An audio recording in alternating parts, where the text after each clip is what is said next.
ගැබිනියෝ ප්‍රසවන කරති. වාත සූත්‍රය. දිට්ඨි සංයුත්තේ. මිත්‍යා දෘෂ්ටිය කියලා කියන්නේ. ඔබ යමක් තියනවා කියලා කියනවා නම් ඒ මිත්‍යා දෘෂ්ටිය. නැති දෙයක් තියනවා කියලා ගැනීමම මිත්‍යා දෘෂ්ටිය. ගඟ කියලා දෙයක් තියනවා කියලා ගත්තොත් ඒ මිත්‍යා දෘෂ්ටියක්. වැස්ස කියලා දෙයක් තියනවා කියනවනේ ඒක මිත්‍යා දෘෂ්ටියක්. ඇත්තරම කිව්වොත් ගැබිනිය ප්‍රසව නොකරති කියලා කියන්නේ හේතුව ඇත්තටම මේක කවුරුත් කරනවා නෙමෙයි. කවුරුත් ඒක කරන එකක් නෙමෙයි. ඇත්තටම මේ process එක මම හිතන්නේ වෛද්‍යතුමා දන්නවා. මේ සිස්ටම් එකට මේක කොහොමද වෙන්නේ කියලා. අම්මාට ඕන වෙලාවට දරුවා ප්‍රසූත කරන්න බෑ ડોක්ටර්. මොකද කියන්නේ?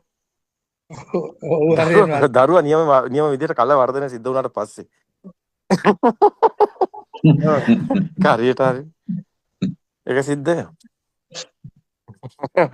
ඒක ඕනම කෙනෙක් දාන්න ඕනම අම්මා කෙනෙක් දාන්න. මට ඕන වෙලාවට දරුවා උපදින්නේ නැහැ. මේක නියම වෙලාවටයි.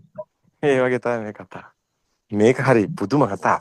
අනිත් එක ඇත්තටම උපත පෙන්වන්නේ බුදුන් වහන්සේ මේ ඇසේ උපතයි උපත කියන තැනින්නේ. ડોක්ටර් එක දැක්කනේ.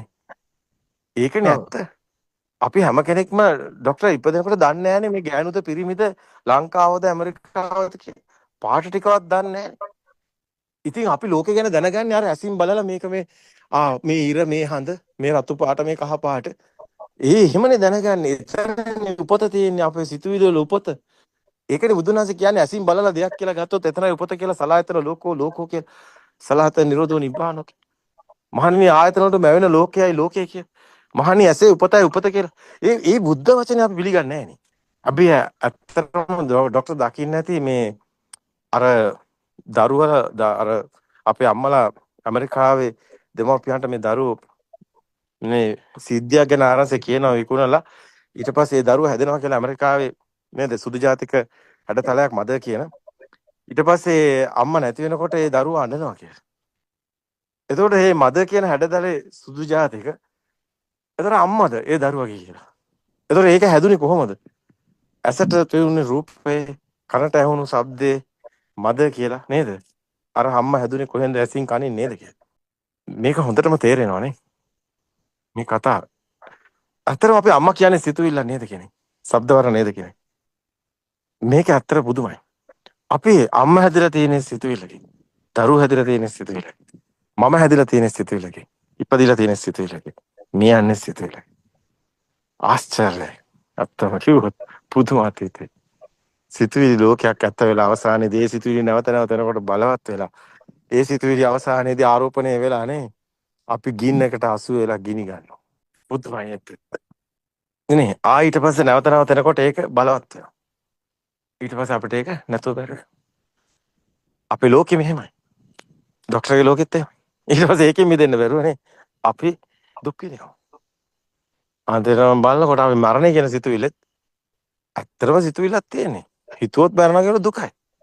හැබැයි මේක සිතුවිල්ලක් කියලා දකිනකොට එහෙම එකක් නැහැ කියලා දකිනකොට ඉපදීමකුත් නැහැ මරණයකුත් නැහැ කියලා මේ ඔක්කොම සිතුවිලි කියලා පුදුම කතාවක් නේද ડોක්ටර් හම්බෙන්නේ. පුදුම කතාවක්. ඔව් හරියන මන්ට. ආශ්චර්යයි. අద్භූතයි. හරියන මන්ට. ඇත්තටම මරබියක් කියන හේතු නැහැ. එහෙමයි. එහෙමයි ડોක්ටර් කියන්නේ. ඔව් නෑ මැරෙන්න තියෙන දැන් අපිට දැන් ඇත්තටම මේ අර වහන්සේගේ ධර්මයේ පරිශීලනය කරනකොට මේ මැරෙන්න තියෙන බය ටික ක්‍රමයෙන් අඩු වෙනවා. මොකද මැරෙන කෙනෙක් නෑ කියලා හොඳටම පැහැදිලි. මොකද මේ මම ලෝකේ මගේ හිතෙන් මවාගෙන ඉන්නවා නම් ඇත්තටම මට පළවෙනි එක දාලා යන්න ලෝකයක් නෑ. දෙවෙනි එක මට උපදින්න ලෝකෙකුත් නෑ. ඉතින් එහෙම බලනකොට ඇත්තටම මේ අර දැන් පුද්ගලයෙක් ඉන්නේ කෙනෙක් නැත්තම් මරණ කෙනෙකුත් නැහැ. ඔබ වහන්සේ ඒක පෙන්වලා දෙනවා. මම නැත්තම් මරණයක් නැහැ, කෙනෙක් නැත්තම් මරණ කෙනෙක් නැහැ. ලෝකයක් නැත්තම් දාලා යන ලෝකෙකුත් නැහැ. ඉතින් ඇත්තටම අර අපිට ලෝකය ගැන ඔබ වහන්සේගේ ධර්මයේ ඇත්තටම මෙනෙහි කරනකොට තේරෙනවා මේ ලෝකයක් නැහැනේ. මං කොහාටද උපදින්න තැනක් නැහැ. අනිත් එක මං දාලා යන ලෝකෙකුත් නැහැනේ.